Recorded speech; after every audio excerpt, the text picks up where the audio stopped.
네,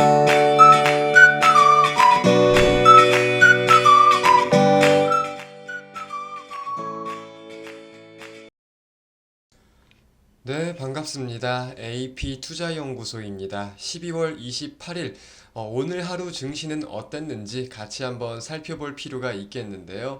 실상 오늘 많은 시청자분들이 알고 계시겠지만 굉장한 약세를 보인 하루였어요.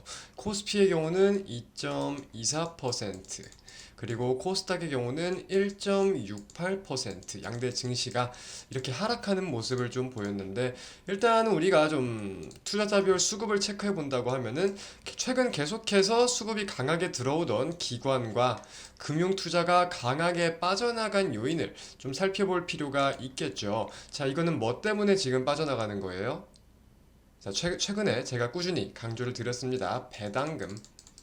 오늘이 배당락일입니다. 배당락일. 그래서 어제까지 주식을 매수했어야 이 배당 기준 안에 기준일에 포함이 되는 건데, 거기에 대해서 이제 배당락일이다 보니까 오늘 매도를 해도 배당을 받을 수 있다 보니까 단기적으로 배당을 보고 들어온 물량들이 대거 이탈하는 추세가 이어지고 있다 여겨질 수 있겠고요.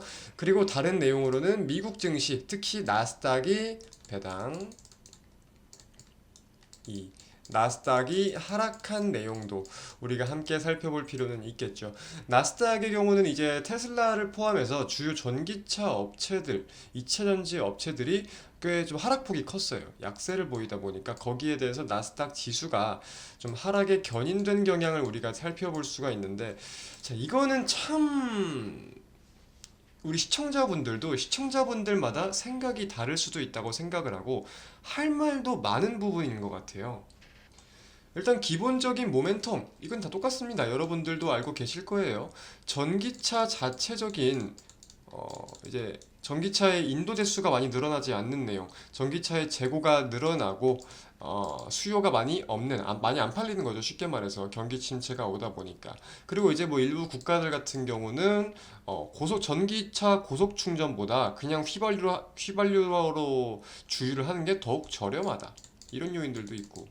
뭐 중국 같은 경우도 있습니다. 중국의 경우 지금 전기차의 수요가 너무나 부진하다. 그래서 할인이 계속 들어가고 좀 이제 실적에 대한 우려감이 점점 깊어진다. 이런 말들이 있는데, 굉장히 다양한 이 전기차에 대한 우려감들이 꽤나 깊어졌어요. 아무래도 이 경기 침체 구간이 이제 시작이 되다 보니까 실질적으로 우리가 주식뿐만 아니라 실물 경제에서도 이 침체가 보이다 보니까 경기와 민감한 자동차 왜 부품 관련된 수요가 줄어드는 거겠죠.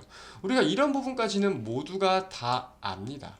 모두가 다 아는데, 사실상 여기서 지금 참 어렵다라고도 생각이 들고 투자 전략을 확고하게 세우기도 좀 애매한 부분들이 많다라고 여겨지는 부분은 결국 시장의 거시적인 모멘텀이에요. 첫 번째 금리와 물가, 두 번째 침체, 경기 침체. 오늘 펜이 잘 안 나오네. 그죠? 이렇게 두 가지 모멘텀을 우리가 따져볼 수 있는 건데, 자, 시장의 모멘텀이 금리 한 개만 있을 때, 이땐 금리 인상에 대한 우려가 한 개만 있을 때에는 경기 지표가 안 좋게 나올수록 경기가 생각보다 안 좋다, 금리를 빠르게 못 올리겠다 하면서 호재풀이가 됐었어요. 자, 근데 이제 경기 침체까지 가시화되면서 증시의 화두에 오르다 보니까 어떨 때는 경기 지표가 안 좋게 나오면은 이거 금리 인상 빠르게 못하겠다. 호재풀이가 되고, 어떨 때는 경기 지표가 안 좋게 나오면은 경기 침체 확산이 되고 있다 이러면서 악재가 되고. 그죠? 그러니까 지금은 우리 개인 투자자들이 명확하게 무언가 어떤 대응을 해야 될지가 명확하지 않다는 게 사실상 당연한 거일 수도 있어요. 이게 참 어려운 문제인 건데, 진짜로. 여러분들의 생각은 어떠십니까? 우리 시청자분들의 생각은 어떠신지 댓글을 통해서 좀 이제 작성을 해주시면은 저도 한번 참고를 해볼게요. 여러분들의 생각도 댓글을 통해서 한번 작성을 해주시고, 이제 경기 침체 국면에서 만약에 빠르게 벗어나는 게 보입니다. 빠르게 벗어나고 전반적인 산업군 제품들의 수요가 늘어난다라는 거는 결국은 또 다시금 물가 인상을 자극하는 거거든요. 그럼 물가 인상, 물가가 안 잡힌다라는 거는 결국은 이거는 또 금리, 연준에서 지금 최종 금리 상단을 또 5%를 좀 넘길 수 있겠다라고 올려놨지만 원래는 4%대였죠. 이게 또 뭐 5% 중반대로 간다거나 6%로 간다거나 또 최종 금리가 상향될 수 있는 요인이 될 수도 있는 거겠죠.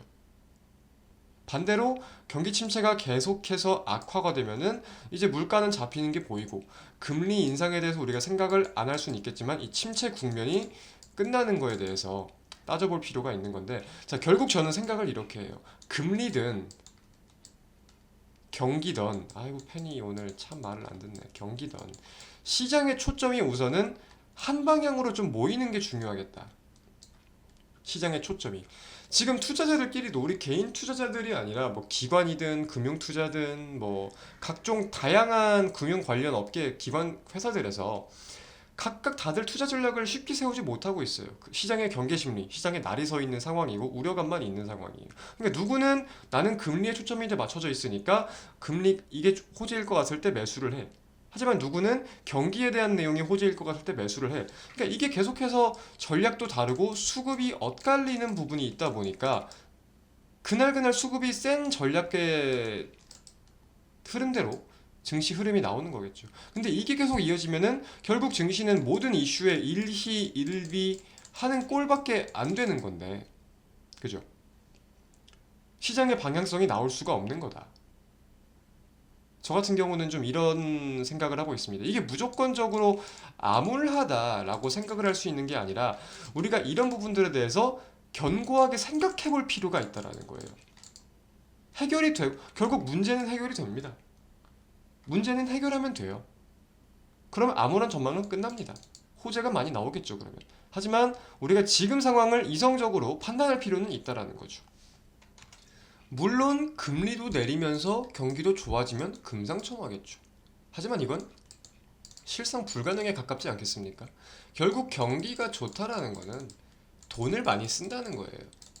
그죠? 돈을 많이 쓴다는 거는 물 물가가 상승하는 요인이겠죠. 물론 이 안에 굉장히 수많은 내용들이 있겠지만 1차원적으로 단순하게만 생각을 하면 이렇게 우리가 현재 상황에서는 정의를 할 수 있다 보니까 우리가 이런 부분들을 좀 꾸준히 체크해 볼 필요가 있을 것 같습니다. 그래서 관련해서 뭐 미국의 경제 지표들 꾸준히 체크를 해야겠고요.